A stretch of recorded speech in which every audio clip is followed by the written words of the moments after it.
efforts pour prendre leur destin en main afin de relever les défis du développement de leur cité. Et pour ce faire, ils ont donné naissance à un creuset dénommé Mouvement des jeunes pour l'émergence de la cité, un mouvement qui entend épouser les idéaux du chef de l'État à qui ils ne marchandent pas d'ailleurs leur soutien. Voici les précisions de Narcisse Alossé. L'émergence du Bénin, tant prônée par l'actuel premier magistrat du pays, ne se fera pas sans la ville de Boycon, localité située au centre du Bénin. Ainsi peuvent se résumer les réelles motivations de la naissance du mouvement des jeunes pour l'émergence de la cité qui se veut un instrument de combat pour le développement de cette ville carrefour. Boycon prendra son destin en main, car qu'il vous souvienne que depuis 1996, Boycon, ainsi que les autres villes du Zou, ont brillé dans le noir par leur appartenance à une opposition qui nous paraissait justifiée à cause du coup dur que venait de nous être administré par les ennemis du développement, arrêtant du coup le processus amorcé par le président Nicéphore Dieudonné Soglo, un homme d'État que je salue au passage. Conviction partagée par ces centaines de militants au rang desquels se trouvent bien d'autres personnalités natives de la région. L'engagement est ferme et ces jeunes ont trouvé comme mentor à leur mouvement le président Boni Yayi, à qui ils ont voué une énorme admiration au regard de ses œuvres réalisées à la tête du Bénin depuis près de 5 ans. J'ai mon premier échangeur de l'histoire du Bénin. Je suis dans le droit d'affirmer que j'ai mes passages supérieurs de Weikho et de l'avenue Monseigneur Stemez. J'ai aujourd'hui mes machines agricoles, même si ceux qui n'ont jamais labouré la terre, comme le font mes parents avec la daba, estiment qu'ils sont usagés. J'ai aujourd'hui des mamans, mes soeurs, qui ne m'appellent plus lorsqu'on leur annonce qu'elles doivent accoucher par césarienne. Boycon ne restera jamais derrière. Il refuse de signer le pacte d'une opposition qui l'a simplement asservi. Une opposition qui n'a trouvé de réponse à ces eaux de ruissellement qui le dégradent de jour en jour. Les défis sont ainsi lancés et ce mouvement entend non seulement travailler au sein de la majorité présidentielle pour restaurer ce qui est fait par son chef, mais aussi à mieux cerner et plaider les problèmes de Boycon qui, ont-ils dit, perd progressivement son statut de 4e ville du Bénin au profit de celle d'Abomey-Calavi. Et dans leur élan, ces jeunes ne comptent pas exclure les aînés. Mes chers parents, la jeunesse de Boycon ne s'inscrit pas dans une lutte des classes. Elle puisera dans l'aînesse que vous constituez pour ne pas perdre le nord. Elle prendra ses aînés comme repère et référence afin de toujours bénéficier de leur bénédiction. Indépendance, 50 ans après, quel défi et choix pour le Bénin? C'est le thème de la conférence débat tenue ce mercredi au Centre culturel américain. Au cœur des échanges, les intervenants ont passé en revue le chemin parcouru par le Bénin depuis son accession à l'indépendance jusqu'à nos jours. 3 orateurs ont animé cette conférence débat, parmi lesquels la ministre Rekiat Madougou. Précision à travers ce reportage de Rachida Taounou et de Juste Dorissou. Un demi-siècle après le départ du colon et l'accession de la plupart des pays africains à l'indépendance, quelle est l'avancée réelle réalisée par le Bénin? C'est la réponse à cette question qui a fait l'objet de cette conférence débat intitulée « Indépendance, 50 ans après, quel défi et choix pour le Bénin ?» Au pupitre, 3 orateurs. D'abord, le professeur Metenhwe, abordant la perspective historique du Bénin à l'heure de ce bilan du chemin parcouru afin d'entrevoir l'avenir, a estimé que le Bénin doit revoir son système éducatif, sa culture. Donner trop d'importance à la politique et nous avons beaucoup de temps à faire la politique. Notre culture n'est pas suffisamment intégrée quotidienne à notre système éducatif, à nos activités, à nos loisirs. Je constate qu'en 50 ans, eh bien, notre sécurité n'est pas assurée, que nos faut encore à définir. Le conférencier l'instabilité sociopolitique qui a caractérisé le Bénin récent. Quant au second orateur, Maître Joël Aïva, il a fait la comparaison entre le politique béninois et les États-Unis. C'est partant de l'instabilité sociopolitique, selon lui, que le Bénin est semblable à celui des États-Unis.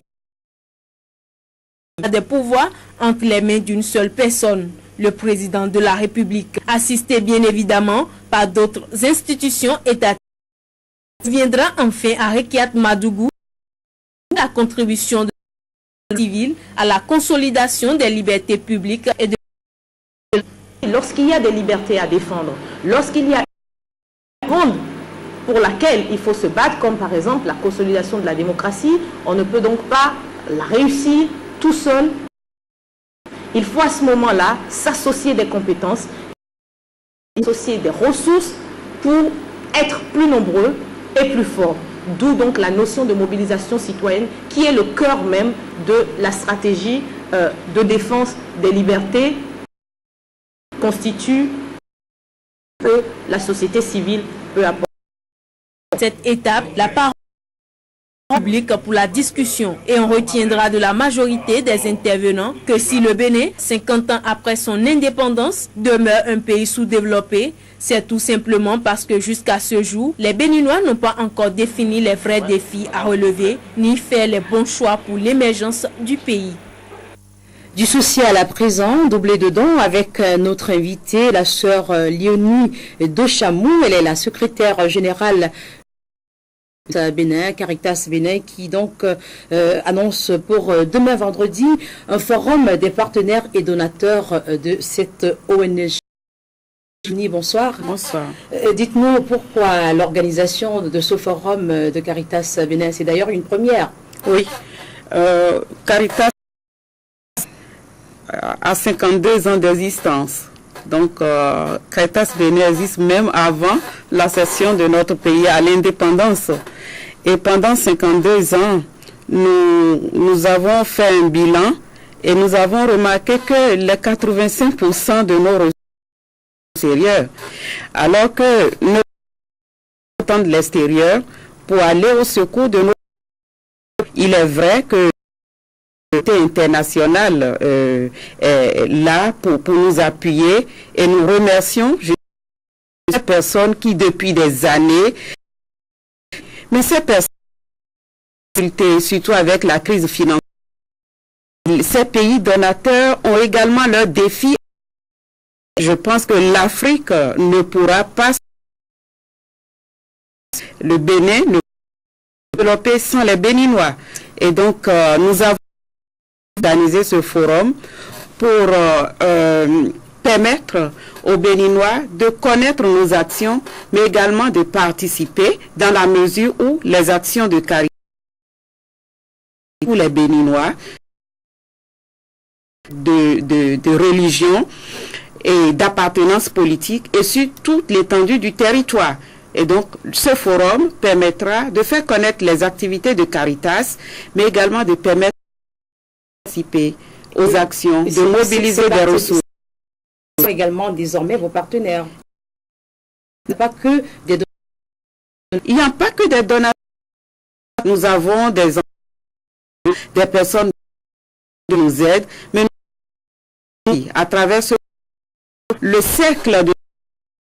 puisque la situation béninoise doit être les Béninois. Et donc, c'est justement ce pourquoi ce forum qui est ouvert à toutes les personnes qui partagent les combats, qui partagent nos objectifs en faveur des Béninois. Catholiques. Pas seulement le... ne s'adresse pas uniquement à travers... Je parle en termes de... un réseau, tout le hameau les plus reculés. Et donc nous sommes avec tout, nos actions vont vers ces gens. C'est donc partenaires et donateurs de Caritas Bénin s'ouvrent donc demain au Palais des Congrès de Cotonou. C'est à partir de 9h déjà, nous avons... et vous allez présenter au grand nouveau projet ainsi que la nouvelle vision de Caritas. Quelle est cette nouvelle vision? C'est l'autonomisation de nos bénéficiaires. C'est vrai que ça faisait déjà partie de nos actions, mais nous allons intensifier parce que pour nous, il vaut mieux apprendre à l'autre, à autrui, que de lui donner du poisson. Voilà. De la personne humaine étant notre vision ancrer nos actions sur cette dimension. Vision centrale et les projets, les nouveaux projets, il y en a certainement. Il y en a tellement. Nous avons notre projet pour la paix. L'homme doit vivre digne, mais dans un environnement paisible. On peut également parler des élections transparentes et paisibles.